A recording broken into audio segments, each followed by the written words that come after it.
shift in the ways that we think of the possibilities of ourselves as creators and not merely as consumers.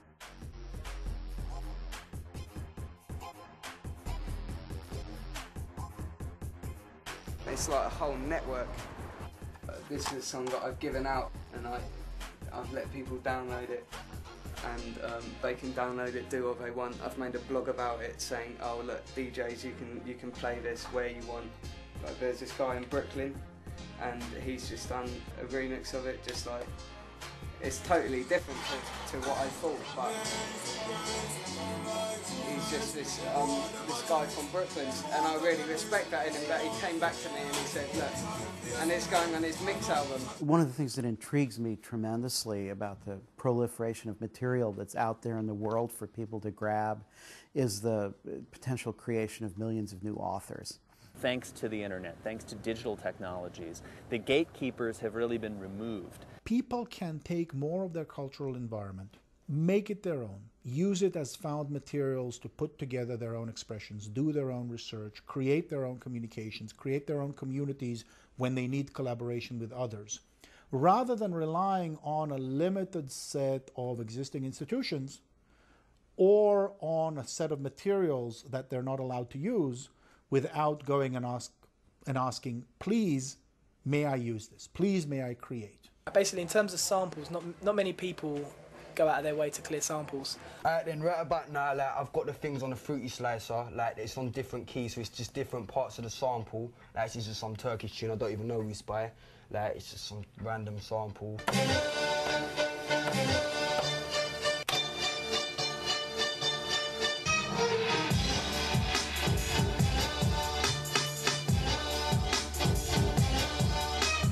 I make mainly instrumentals, so really I've made a tool for them to sort of MC2 anyway. It's good that people are ruthless enough to use another person's tune and record themselves like spitting bars over it. Look, I'm taking over now, been in the game since 2-3 October now. I'm fucking it up, listen to Over now. I'm setting the pace, how they gonna slow me down? Look, it's over, clown, I got the skippiest flows in town. Plus, you niggas can't fuck with my wordplay. I switch it back, DJ, bring it back, why? Sometimes you get the big artists freestyle on your stuff and just sort of put it out there on their CDs and you don't even know about it. We live in this world in which absolute abundance of information is an everyday fact for a lot of us, and this means that we have a certain attitude towards the idea of information as property. It's like you've heard. Sharing it is in our blood. So the struggle to hold on to knowledge and creativity as a commodity, by force, it's going to be met by our strong urge to share, copy, and cooperate. Kids, if they sample my music to make the proper music, that would be another good thing as well. I would like that as well.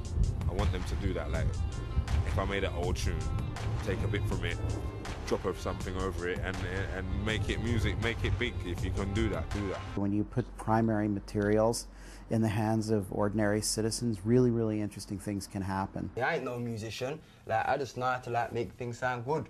I want to make people realize their own value. I want them to realize that they are the masters of their own content, that they create something, they can share it. If someone else created something, they can contribute, they can help, they can get it and use it the way it's supposed to be. So it's a terrorism of the mind that actually sustains concepts like intellectual property. You know, it's a terrorism that's grounded on an idea of a brutal repression of that which is actually possible. If everything is juice generated, it also means that you have to create something in order to be part of the society. I think one of the things that we are seeing coming out is a culture where things are produced because people care about it, and not necessarily because they hope other people will buy it.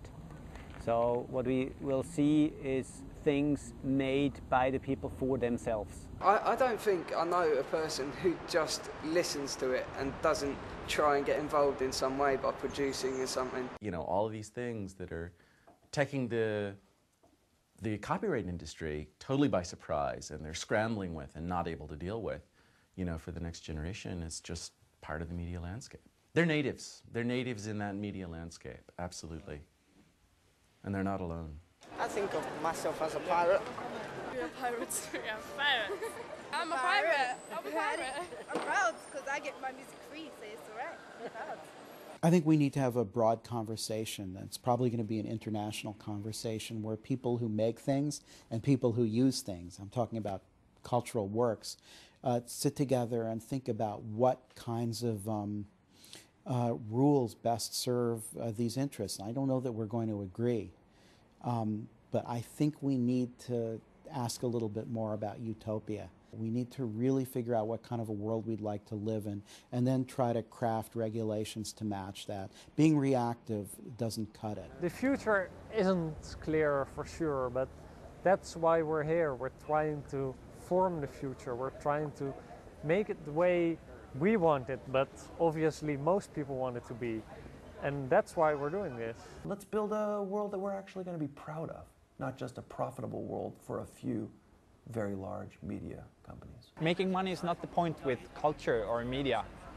Making something is the point with media. And I don't think that people will stop making music, stop making movies, stop taking cool photographs, whatever. Although it's difficult to believe it now, we can do without the entertainment industries. We'll find new ways to get the stuff we want made.